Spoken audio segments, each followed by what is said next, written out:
C'est un endroit particulièrement saint, un endroit où il y a une seule personne qui pouvait y entrer, à l'époque du Beth Amikdash déjà, le Kohen Gadol, le grand prêtre. Il y entrait un seul jour dans l'année, le jour de Yom Kippour. Il allait là-bas pour prier à Kadosh Baruch Hu, pour demander à Dieu de pardonner le Ham Israël, le peuple juif. Vous l'avez bien compris, cet endroit-là, il est unique. C'est un endroit qui se trouve dans le Beth Amikdash, c'est cet endroit que nous nommions le Kodesh HaKodeshim, le Saint des Saints. Très particulier.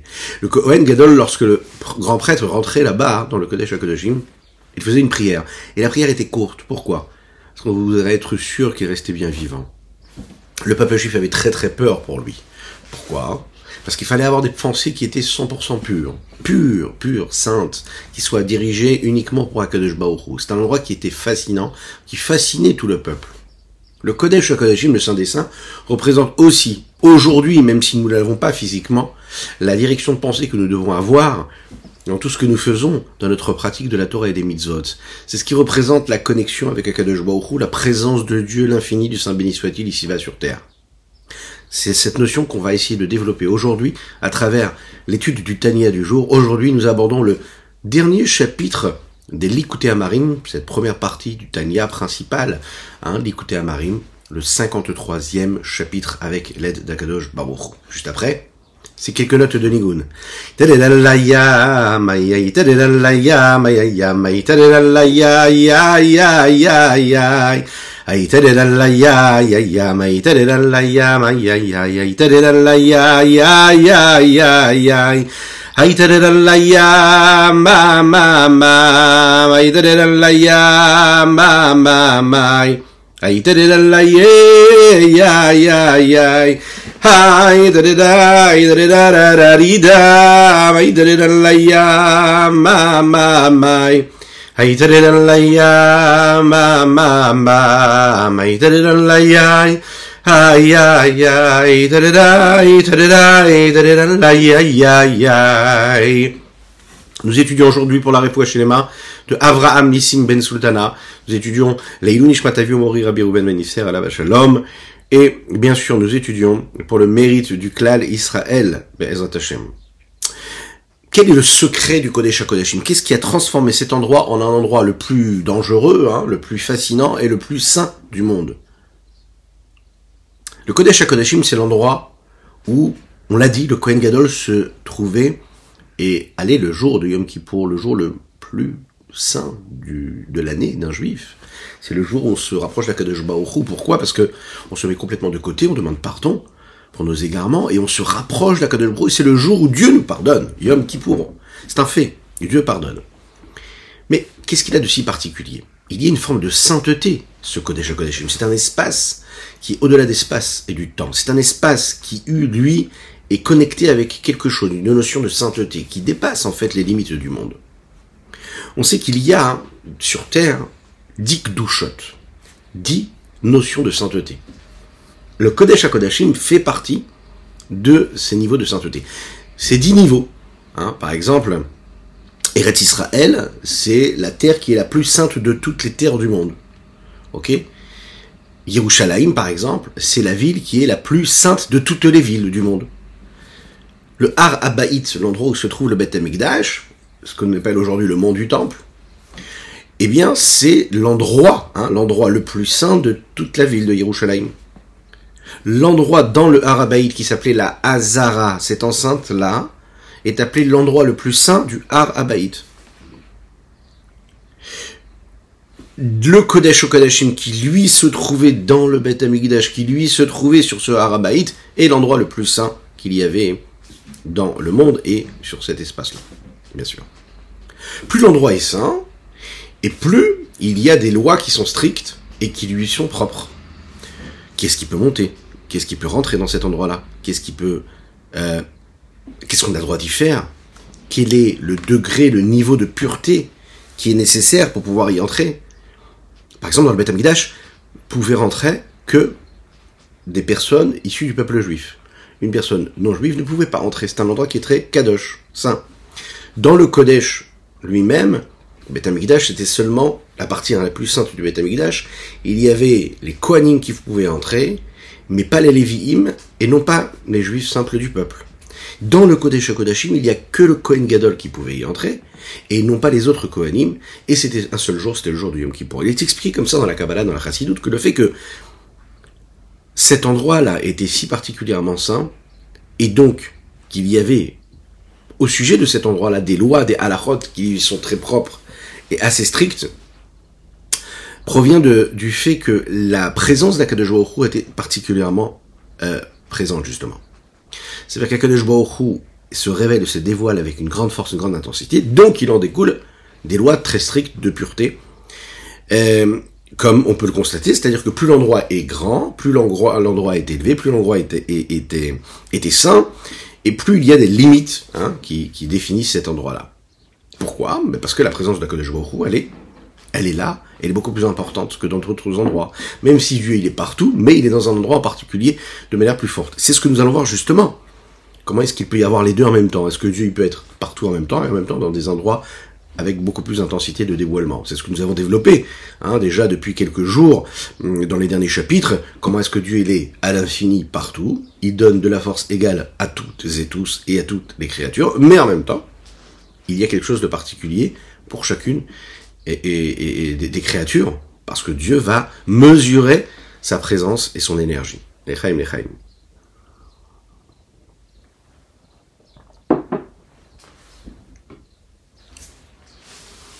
On sait que dans cet endroit-là, dans le Beth Amikdash, il y avait, mis à part le fait que c'était un endroit qui était très sain, qu'on ne pouvait pas y entrer, il y avait une notion de miracle. Vous avez déjà entendu parler de cette notion-là du Aron Aberit, cet endroit qui était l'endroit où se trouvaient les tables de la loi.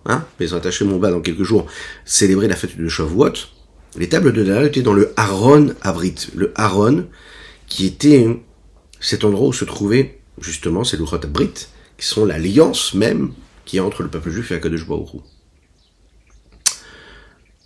Pourquoi cette Shrina, cette présence d'Akadosh Baruch Hu était si évidente dans le Kodesh HaKodashim ? De la même manière que l'âme réside dans le cerveau, nous l'avons dit, et que tout en étant dans le cerveau, c'est elle qui fait vivre tous les membres du corps, la même chose, nous avons expliqué que la Shrina, c'est-à-dire la présence, l'intensité même d'Akadosh Baruch Hu, réside d'abord dans le cerveau du monde, on l'a expliqué, et de ce cerveau du monde, eh bien, il y a en réalité de l'énergie pour toutes les parties du monde. La Torah, nous l'avons expliqué, c'est le cerveau d'Akadosh Baruch Hu, quelque part. Ça veut dire quoi, c'est le cerveau ? C'est-à-dire qu'on retrouve Dieu dans le cerveau de ce qu'on peut étudier dans la Torah. Pourquoi ? Parce que la Torah, c'est la sagesse suprême supérieure de Dieu. Lorsque moi j'étudie la Torah, je l'étudie avec ma sagesse, je me connecte avec la sagesse d'Akadosh Baruch Hu, la sagesse suprême. Donc l'endroit où se trouve Akadosh Baruch Hu dans mon existence avec le plus d'intensité, c'est quand je vais étudier la Torah. Dans un endroit physique à l'époque du Beth Amikdash, l'endroit où se trouvait la Shrina avec le plus d'intensité, c'était dans cet endroit-là, qui était appelé le Kodesh HaKodashim. Parce que dans tout le monde, il y a une forme de Torah, il y a une forme de présence.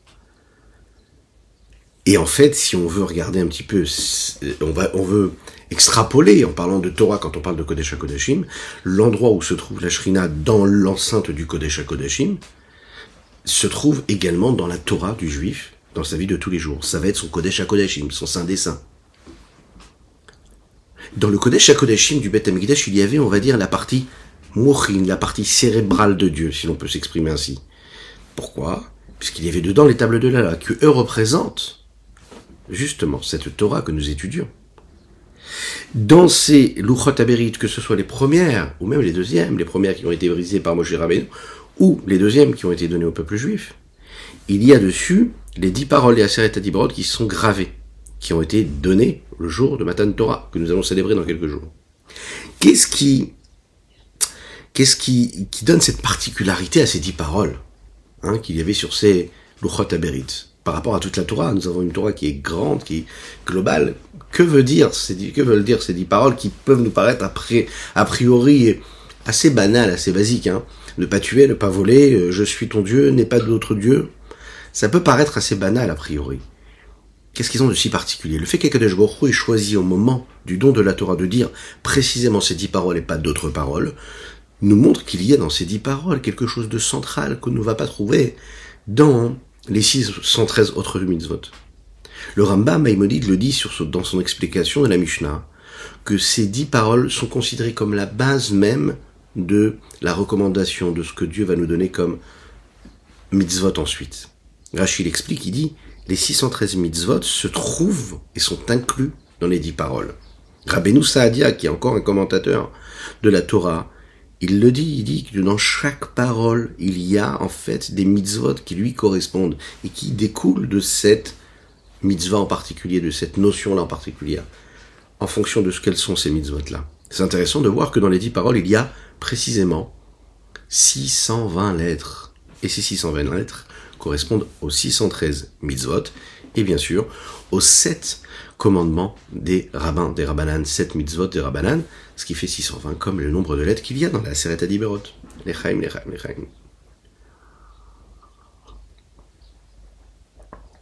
Et on peut le comprendre. Chaque parole devient donc la base d'autres mitzvot. Prenons l'exemple de Anochi Hashem Elokecha, qui est la première parole des 10 paroles de la Aseret HaDiberot. Anochi Hashem Elokecha, je suis Hashem ton Dieu. C'est la base même des 248 commandements positifs.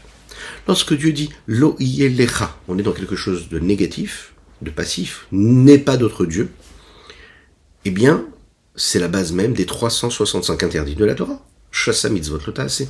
Comme l'explique le Rabbi Shlomo Zalman de manière bien élargie et approfondie, nous l'avons vu dans le chapitre 20 et 24. Par exemple, Zachor et Yom HaShabbat. Dans les 10 paroles, on parle du fait de la nécessité de se souvenir du jour de Shabbat, garder le jour de Shabbat, se souvenir de lui. Et on peut le comprendre. Toutes les mitzvot qui concernent le jour du Shabbat sont des dérivés quelque part de cette parole-là qui fait partie des 10 paroles.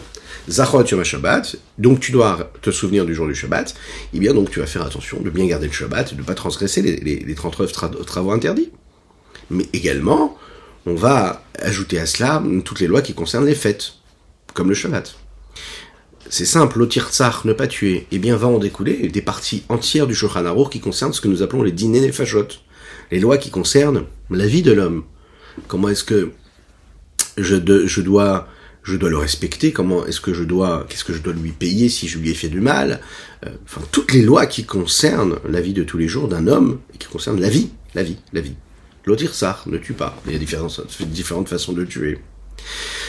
L'otinaf, avoir un comportement des mœurs belles, d'accord, et bien ça c'est ce qui va correspondre à toutes les lois qui concernent la famille, le couple, la famille.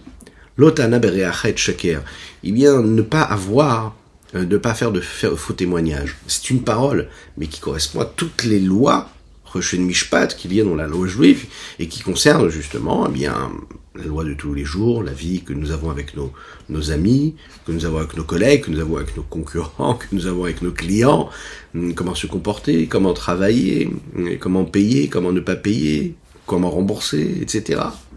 L'otachmod, c'est une parole dans les 10 paroles dans la Aseret HaDiberot. Mais l'otachmod, ça veut dire quoi? Ne pas désirer, de ne pas jalouser l'autre. Eh bien là, ça va être la base de toutes les lois qui concernent les échanges qu'il peut y avoir entre les hommes, qui concernent le commerce, etc. La base de tout, c'est bien cela, on le sait. Vous voyez, le commerce, la jalousie.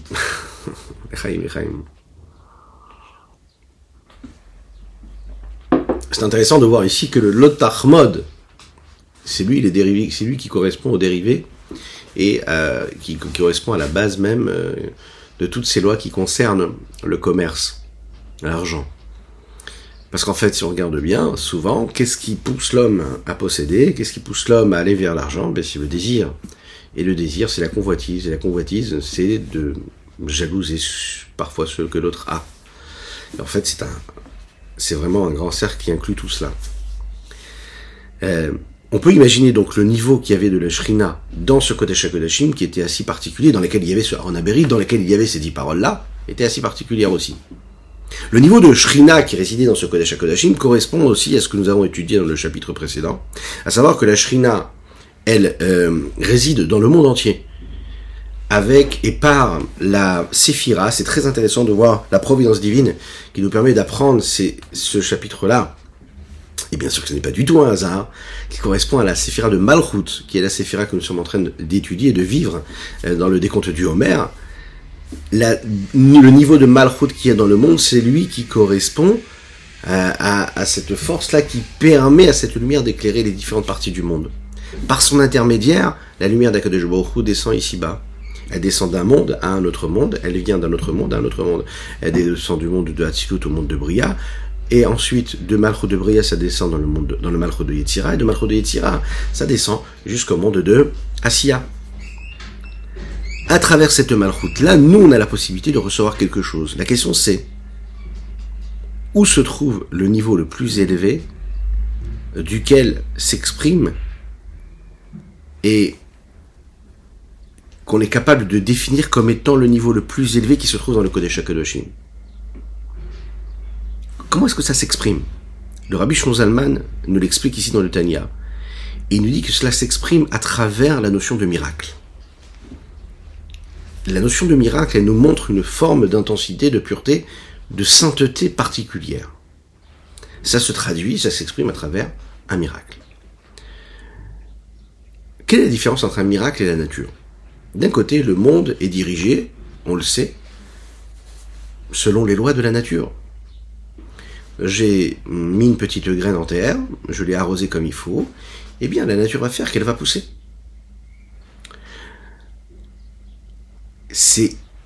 Ça fait partie de la volonté de Dieu, que le monde soit géré et régi selon des lois de la nature.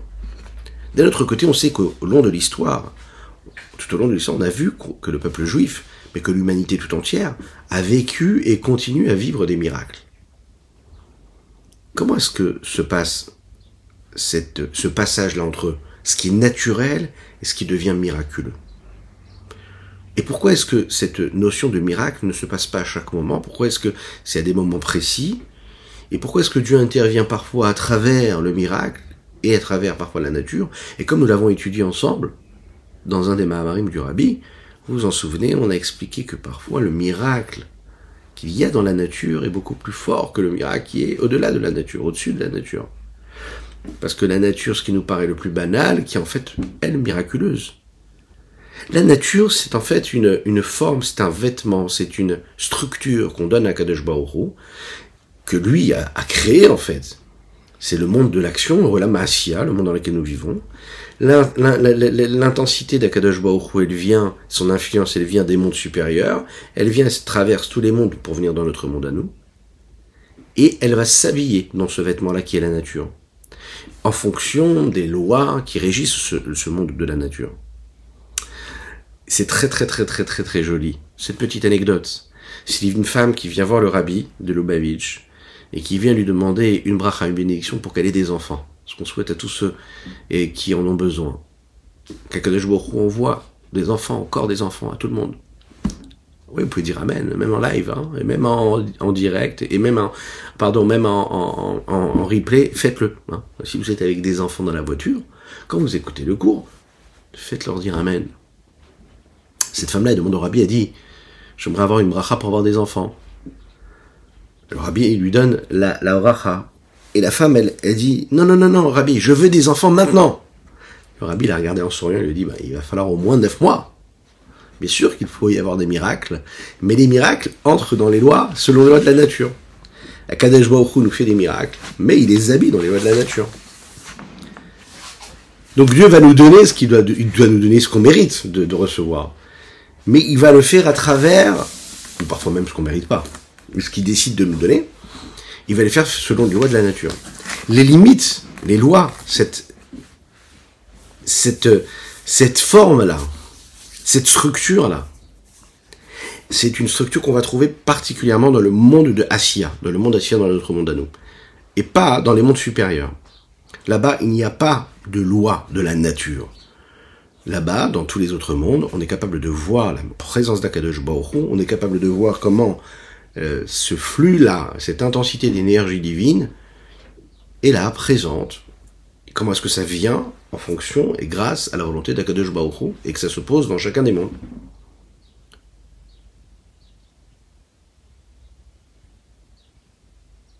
Le miracle qui est causé parce qu'Akadosh Baruch Hu, parce que la volonté de Dieu c'est de se révéler à un moment, c'est en fait une notion qui intervient lorsque le niveau de dévoilement qui est nécessaire dans le monde est tellement grand et tellement intense, et qui ne peut pas s'habiller dans les lois de la nature, et qu'absolument il faut qu'il y ait cette intensité de lumière qui descende, alors il va falloir qu'il y ait quelque chose qui dépasse les lois de la nature. Les lois de la nature, elles sont trop restreintes. Et elles bloquent, elles ne peuvent pas recevoir cette lumière-là, alors Dieu intervient à travers le miracle, qui lui déplace les lois de la nature. Dans le langage de la Kabbalah, il faut le dire de cette façon-là. Quand les mondes supérieurs, qui éclairent notre monde à nous, sont capables de donner une lumière sans passer par l'intermédiaire des différentes énergies, des 10 séphirotes, et en particulier des séphiras de Malchut qu'il y a dans chacun des mondes, pour traverser à travers ce système de l'ordre de l'enchaînement des différents mondes, et qu'il faut qu'il y ait cette lumière-là qui descend ici-bas sur Terre, alors là, on peut voir quelque part la main de Dieu, et c'est ce qui va nous paraître miraculeux. On est sorti des lois de la nature, et il s'est passé quelque chose de spécial. Il y a dans le monde un endroit où ce miracle-là était constant. En général, un miracle, ça vient à un moment précis, assez court. La mer Rouge, elle s'est ouverte. C'était un moment précis, particulier. Et ensuite, l'eau est revenue à sa place comme elle était avant. Lorsque le soleil, à un moment de l'histoire biblique, s'arrête, il s'arrête à un moment pendant quelques heures, et ensuite il retourne, et continue à faire ce qu'il a à faire. La conduite du monde, elle est régie par des lois naturelles. Il y a un endroit où le miracle était constant, c'était les Luchot Abrit, ces tables de la loi. Les Chachamim disent que les lettres qu'il y avait dans les Aseret Adiberot, des 10 paroles qui étaient gravées dans les Luchot, dans ces pierres-là, des tables de la loi, elles passaient d'un espace à un autre, d'un côté à l'autre, elles étaient gravées en 3 dimensions quelque part, même plus que cela. Ce qui est encore plus intéressant, c'est que vous savez, il y avait des lettres comme le Samer et le Mem, qui sont des lettres qui sont comme ça, arrondies et fermées. Le problème, c'est que leur espace, de l'intérieur, c'est un rond, donc c'est un espace qui, a priori, n'a pas d'endroit où saisir la pierre, puisque c'est la pierre qui devenait la lettre, et ne pouvait pas tenir. Les Chachamim disent que ces lettres-là, en fait, elles étaient suspendues de manière miraculeuse, elles étaient présentes, et, en fait, tout en étant gravées, eh bien, elles étaient en suspens. C'était un miracle. Et ce miracle-là, les Chachamim, nos sages nous disent, c'est pas juste un miracle qui a eu lieu au moment où les 10 paroles ont été données, au moment où les Luchot ont été données, mais c'est un miracle qui avait lieu à chaque moment. Toujours présent, les Luchot, il y avait ce miracle-là. À travers toutes les générations, ces lettres-là sont restées en suspens, gravées quelque part en même temps. Les Chachamim disent que on ne sait pas où se trouvent aujourd'hui les tables de la loi. Mais jusqu'à aujourd'hui, le miracle qu'il y a dans les tables de la loi, il continue d'être là, d'être présent. La raison pour laquelle les 10 paroles avaient besoin d'être là et d'exister, et doivent continuer à exister à travers ce miracle-là, et a priori, pas par les lois de la nature, et selon les lois de la nature, c'est parce que la Shrina, la présence divine qui est claire, et qui provient du monde de Hatzilut ou de Bria, c'est-à-dire qui passe à travers le niveau de Malchut, d'Atsilut et de Bria, eh bien, ça passe pas au monde de Yetzira et d'Asiya, ça vient directement sur cette pierre-là, qui sont les tables de la loi, les Luchot Abrit. Sur ces Luchot-là, il est dit que c'était Maaseh Elokim, Mirtav Elokim. C'est un acte de Dieu, c'est l'écriture de Dieu. Cela veut dire que ça n'intervient pas, et ça ne s'exprime pas selon les lois de la nature, mais selon les lois de Dieu. C'est la raison pour laquelle que le niveau d'intensité de présence de Dieu, de Shrina qu'il y avait à travers les lettres de ces Luchot Abrit, ces tables de la loi, sont des lois, sont des notions de présence de Dieu et de lumière d'Akadosh Baruch Hu, miraculeuses qui dépassent les lois de la nature, et c'est la raison pour laquelle elles peuvent être éternelles. Les Chachamim disent qu'il y avait 2 autres miracles dans le Kodesh HaKadoshim, dans le Saint des Saints. Un des miracles, c'était que l'endroit, l'espace où se trouvait le Aaron, eh bien, il ne faisait pas partie des limites de l'espace qu'il y avait dans le Kodesh HaKodeshim. Qu'est-ce que cela veut dire? Le Aaron Aberit, lui, il faisait, les dimensions, c'était 2 mètres et demi environ, on appelle ça des amot, environ 2 mètres et demi de longueur, sur 1 mètre et demi de largeur. Et il se trouvait au milieu de la pièce.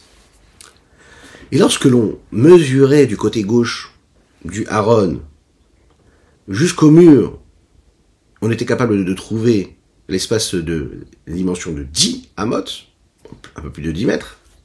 Et lorsque l'on faisait la même chose du côté droit, on était capable aussi de trouver 10 mètres. Il en ressort donc que cette pièce-là, entière, eh bien, elle faisait donc 22,5 amot. 2,5 plus 10, c'est 10. Vous êtes d'accord?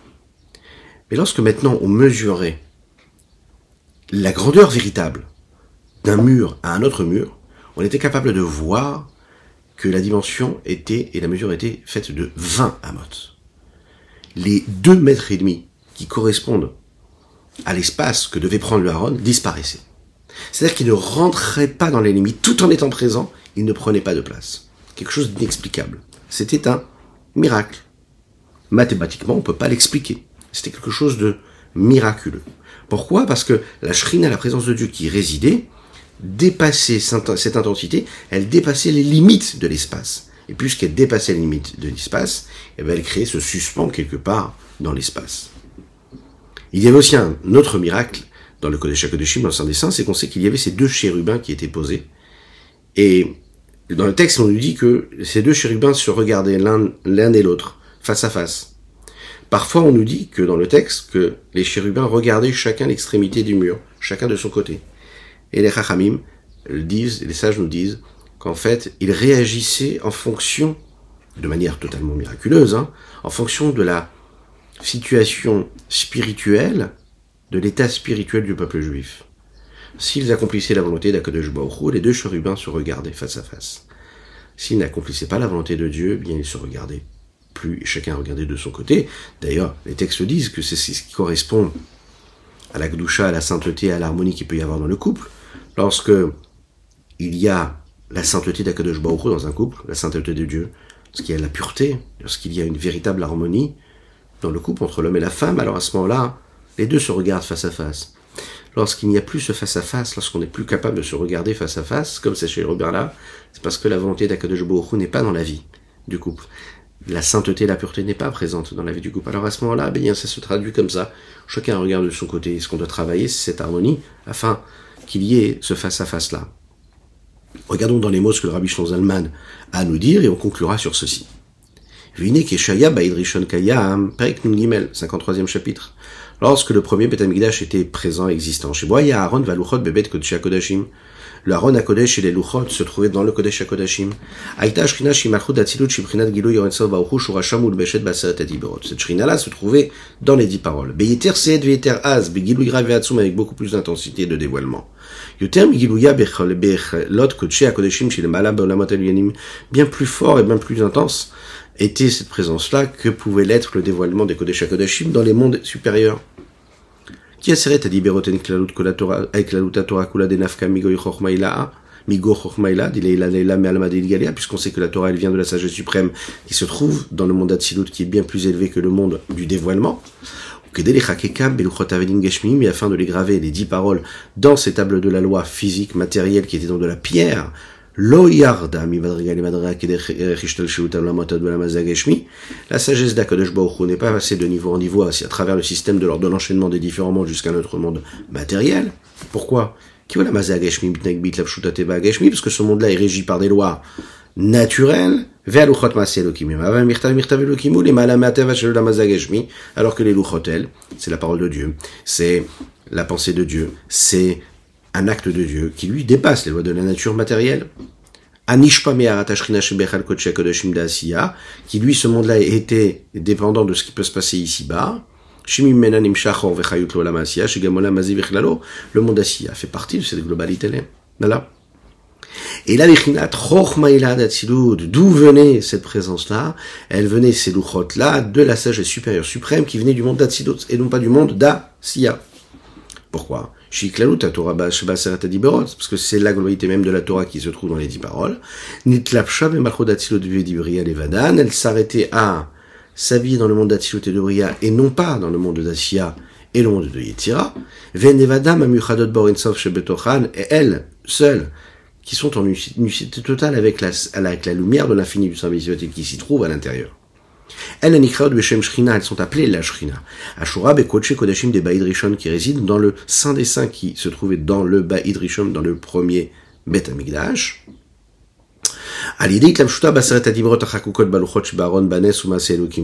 Où Halmadit Kassia Amekanen Beolam Abria Kanoda Yudechen, expliqué ici dans les langages de la Chassidut et de la Kabbalah particulièrement, c'est le niveau de Elokim Chaim qui s'exprime à travers la Séphira de Bina, qui est appelé le Alma de Kassia, le monde qui est caché, le monde qui recouvre le reste.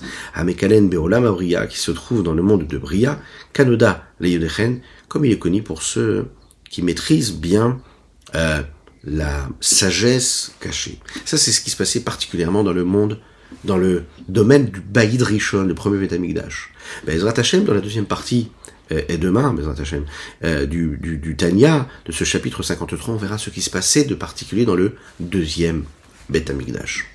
Je vous souhaite de bonnes nouvelles, qu'Akadosh Baruch Hu vous bénisse et vous protège dans tous les domaines matériels et spirituels, dans l'abondance, Bezrat Hashem, dans la sérénité, la tranquillité, la paix, et la joie la plus totale. N'oubliez pas de partager, de vous abonner aux différentes chaînes. À bientôt.